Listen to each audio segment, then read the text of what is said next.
इसीलिए वो शॉची से मदद मांगता है। शॉची उसे फांग से अच्छे से बात करने को बोलती है। ली बोलता है कि 1 मिनट जरा मुझे ये बताओ कि तुमने ये आखिर पहले क्यों नहीं बोला कि शॉची तुम्हारी फ्रेंड है। कहीं ऐसा तो नहीं कि तुम दोनों, ये कह कर के वो गैस करने लगता है। तो वो दोनों काफ़ी डर जाती है कि कहीं इनकी सच्चाई के बारे में इन्हें पता न लग जाए। लेकिन ली एकदम ढक्कन होता है। वो बोलता है कि अरे तुम मुझे बताना भूल गई होगी। तो ये दोनों हंस करके उसकी बातों में हाँ मिला देते हैं। तभी फांग यहाँ पे ली को पकड़ करके यहाँ से ले जाता है और उसे कार में ड्राइव करके उसे उसके स्टूडियो की तरफ ले जाने लगता है, जहाँ पे फांग को गुस्से वाला चेहरा देख करके ली उसे स्माइल करने को बोलता है। तो वहाँ पे फांग बोलता है कि मुझे तुम्हारी रिलेशनशिप से कोई भी प्रॉब्लम नहीं है, पर आगे से मुझे से कभी भी झूठ मत बोलना। ली प्रॉमिस करता है कि अब से मैं सिर्फ अपनी मॉम से ही झूठ बोलूँगा।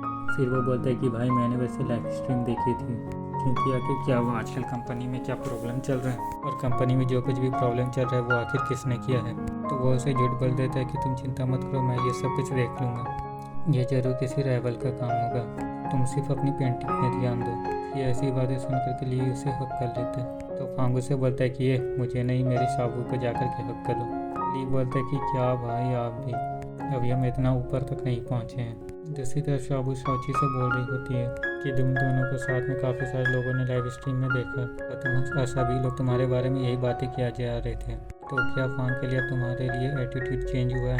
शॉची बोलते कि नहीं, ऐसा कुछ भी नहीं हुआ, वो अभी मुझसे दूर ही भागता है। शाबू बोलती है कि अच्छा कोई बात नहीं, उसे जल्दी ही रियलाइज़ हो जाएगा कि तुम एक रिलायबल पर्सन हो, और क्या पता कि जब तुम कल अपनी कंपनी में जाओ तो वो तुम्हारा प्रमोशन करके तुम्हें अपना सेक्रेटरी बना दे। जो सुनकर के शॉची काफ़ी खुश हो जाती है। अगले दिन ऑफिस में जैसे ही फांग शॉची के सामने आता है तो वो उसे पूछने लगती है कि क्या तुम्हें मुझे कुछ बोलना है। तो वो उसे बहुत सारा काम बता देता है।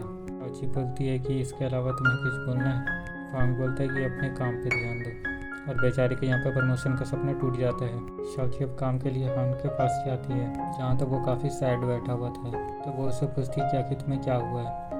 हान उसे बताता है कि मुझे लगता है कि मेरी नौकरी अब यहाँ से जाने वाली है, क्योंकि एक कंपनी आई है जो कि कुछ ही महीनों में टॉप पे पहुंच गई है, इसलिए मुझे भी कुछ ऐसा ही इनोवेटिव सा आइडिया लाना होगा, वरना मेरी नौकरी तो गई समझो। ये सब सुन करके शॉची उसको मदद करने का डिसाइड करती है, इसलिए वह देर रात तक ऑफिस में काम करती है। फांग जब घर जा रहा होता है तो उसे पूछते कि क्या तुम अभी भी काम कर रही हो। शॉची बोलती है कि हाँ, मैं बाद में घर जाऊँगी। तो फांग उसे बाय बोल करके चला जाता है, और हम देखते हैं कि वो साइड से छुप करके उसे देख रहा था। तो कहता है कि ये तो बहुत ही हार्ड वर्किंग है, लेकिन तभी वहाँ पे हान आ जाता है। तो फांग वहाँ से चला जाता है।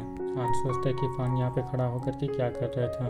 तभी वो शॉची को देखता है और समझ जाता है कि फांग उसे देख रहा था। अगले दिन मीटिंग में शॉची रिसर्च के बारे में सभी को बताती है और बोलती है कि मैंने अपनी कंपनी के प्रोडक्ट को टॉप 5 इंटरनेशनल कंपनीज के साथ कंपेयर किया है।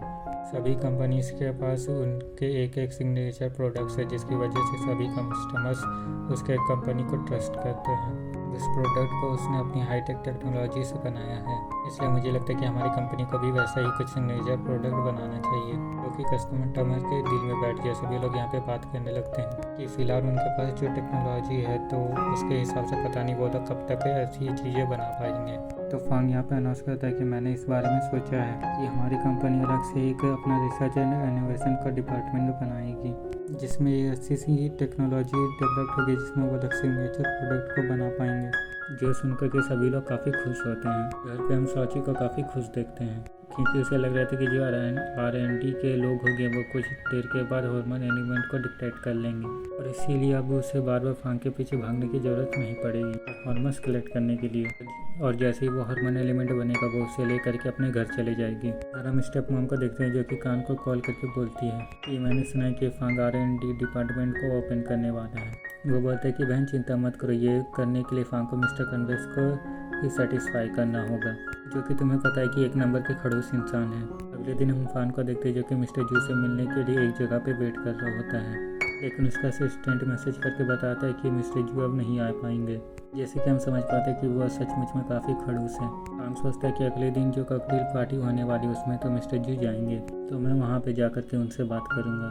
फिर हम ऑफिस के 2 लोगों को देखते हैं जो कि मिस साइची से कह रही होती कि क्या मिस्टर हांग तुम्हें कॉकटेल की पार्टी पे नहीं ले जाएंगे क्या। तो साची बोलती है कि आखिर कौन सी पार्टी। वो लोग उसे बताने लगती है और कहती है कि जरूर मिस्टर फांग तुम्हें सरप्राइज देंगे। अभी फांग वहाँ पे 2 बॉक्स लेकर के आ जाता है, जिसे देख करके उसकी एम्प्लॉइज तो वहाँ से चली जाती है। वो उन बॉक्सेस को शौची को दे करके काम करने को बोलता है। बेचारी शौची अब छुट्टी के दिन भी घर बैठ करके ऑफिस वाले काम कर रही होती है। शाबू को उसकी ऐसी हालत देख करके काफ़ी तरस आ रहा था और बोलती कि फांग तो काफ़ी मतलबी है, वो तुम्हें पार्टी में भी लेकर के नहीं जा रहा। अभी वो वहाँ पे पड़े एक बॉक्स के अंदर बहुत ही ब्यूटीफुल सी ड्रेस देखती है। इसके ऊपर एक नोट भी था कि कल रात मुझे 8 बजे बिल्डिंग के नीचे मिलना। तो देख करके शाबू तो खुश हो जाती कि आज शौची भी फांग के साथ पार्टी में जाएगी। लेकिन शौची को तो अभी यकीन नहीं हो रहा होता है। वो कहता है कि वो जरूर मुझे वेटर बनाने के लिए पार्टी में ले जा रहा होगा।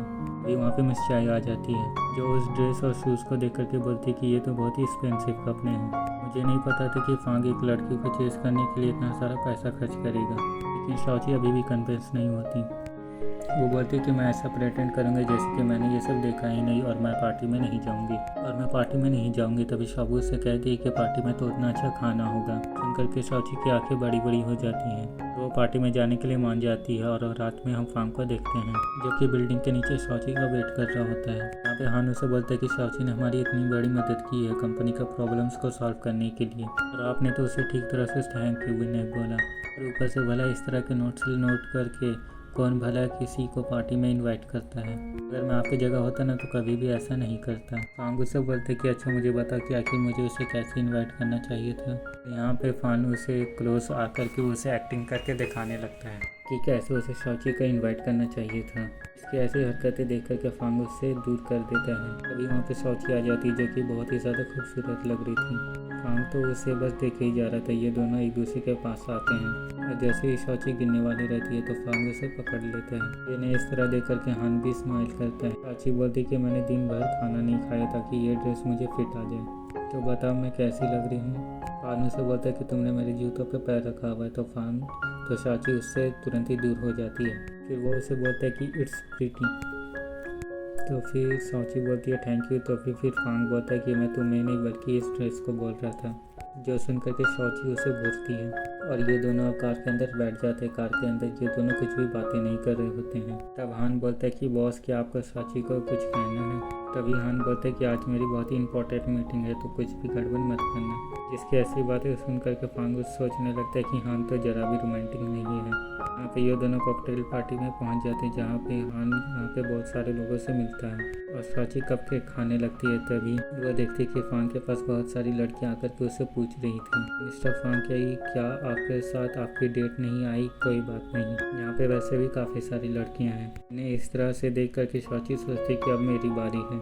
शौची उसके सामने जाकर के बोलती कि ड्रिंक लाने में तुम्हें बहुत ही देर लग गई। लड़कियों को देख करके कहती कि गर्ल्स की क्या तुम अपनी डेट को ढूंढ रही हो। तो काफ़ी सारे जेंटलमैन आए हैं तो जा करके उन्हें ट्राई करो। मिस्टर फांग को मुझ पे छोड़ दो। जिसकी वजह से वो लड़कियाँ यहाँ से चली जाती हैं। शौची वहाँ पे फांग को बोलती कि तुम मुझे इतनी फैंसी डे पार्टी पे लेकर के आए हो तो इतना सा तो मैं तुम्हारे लिए कर ही सकती हूँ। फांग वहाँ पे मिस्टर जू को देख करके उससे बातें करने के लिए वहाँ पे चला जाता है।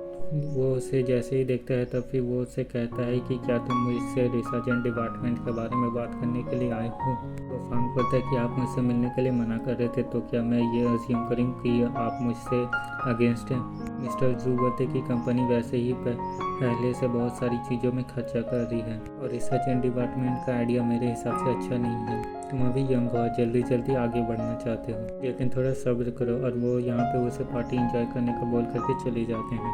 हम यहाँ पे देखते हैं कि एक वे ड्रेस है जिससे मिस्टर नहीम की नाम की एक लड़की को ड्रेस के ऊपर एक ड्रिंक गिर जाती है। इसको देख करके वो तो कुछ नहीं बोलती, लेकिन उसकी जो एक फ्रेंड थी नाना वो उसे देख करके भड़क जाती है। वो उससे काफ़ी बदतमीजी से बात करती है और उससे नीचा दिखाने लगती है। साक्षी भी वहाँ पे ये सब देख रही थी। वो यहाँ पे आकर के बोलती है कि कुछ लोगों की जबान कैंची की तरह चलती है। वेट्रेस को जाने से इशारा करती है जिससे कि वो वहाँ से चली जाती है। नाना बोलती कि तुम कौन हो बीच में बोलने वाली। तो साक्षी बोलती कि मैं तुमसे बात थोड़ी कर रही हूँ। नाना उसके शूज़ को देख करके बोलने लगती कि तुम फेक शूज़ पहन करके अपनी पार्टी में आई हो। साक्षी बोलती कि फांग आखिर मुझे फेक हील्स कैसे देख सकता है। फांग का नाम सुन करके नाना के कान खड़े हो जाते हैं। नाना पूछती है कि ये तुम्हें फांग ने दिए हैं। तो साक्षी बोलती कि हाँ ये फांग ने मुझे दिए हैं। नाना उसे पूछती कि भले फांग के साथ तुम्हारा कौन सा रिश्ता है। तो साक्षी बोलती कि मैं उसके असिस्टेंट की कलीग हूँ। तो नाना उसे बोलती कि इतनी छोटी सी एम्प्लॉई को इतने बड़े सपने नहीं देखने चाहिए। जरूर तुमने ये ड्रेस भी रेंट पे ली होगी। और ये बोल करके वो सिर्फ थोड़ा सा पुश कर देती है। ये देख करके साची को बर्दाश्त नहीं होता और वो अपना मैजिक उसके ऊपर फेंक करके मारती है, जिससे कि उसे हिचकियाँ आने लगती हैं। मैन फ्रैंक पूछती है कि नाना तुम्हें आखिर क्या हो गया। तभी साची बोलती है कि ये कुछ ज़्यादा बोलती है, इसलिए उसे हिचकियाँ आ रही होंगी। तो सुन करके नाना उसे गुस्से में पुश कर देती है। साची यहाँ पे गिरने ही वाली होती है, लेकिन एक लड़का उसे आकर के बचा लेता है। और ये कौन है इसके बारे में हमें जल्दी पता चल जाएगा। साची उससे पूछती है कि क्या हम कभी मिले हैं, तो ये लड़का मना करके वहाँ से चला जाता है। तो गैस ये हमारे एपिसोड 2 का पार्ट 1 था। इसका पार्ट 2 आपको मेरे चैनल में मिल जाएगा। तो मेरे चैनल को सब्सक्राइब करके मेरे चैनल में चले जाइए, आपको इसका पार्ट 2 मेरे चैनल पे मिल जाएगा।